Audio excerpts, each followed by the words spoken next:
Ask an investor in the flagship Autocallable ETF what the underlying is. They'll tell you it's the S&P 500. It is not. And in this episode, I'll show you how much that distinction is worth. Quick recap from episode 1. The ETF holds a total return swap on an index. That index is a ladder of 52 or more synthetic autocallables. And each of those notes references, not the S&P 500, but a vol target index built on S&P futures.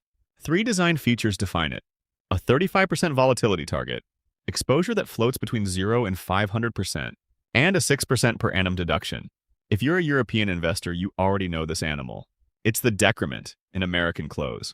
So who decides the leverage? Nobody. It's a formula. On each weekly rebalance, exposure is set to 35% divided by the 1-week implied volatility of the S&P read straight off the listed options market. Vol at 17.5%?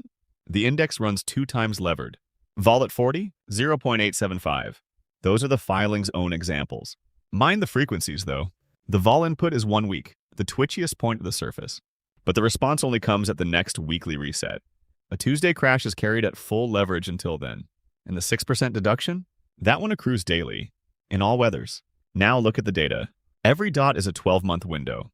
S&P return on the horizontal axis. The vol target underlying on the vertical. Gray is the backtest since 2005.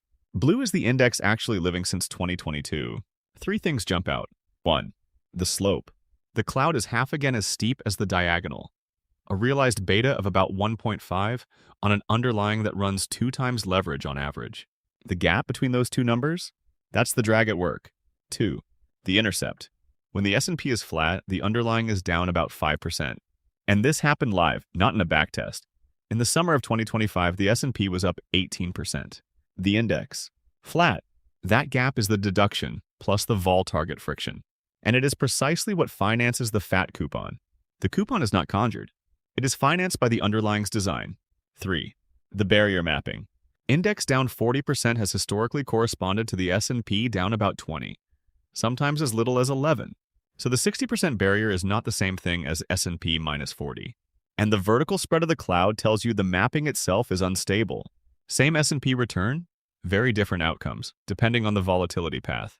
None of this makes the product bad. It makes it different from what it looks like. The first rule of structured products has survived the ETF wrapper intact. Read the underlying twice. Episode 3 next week. What laddering delivers and what it can't.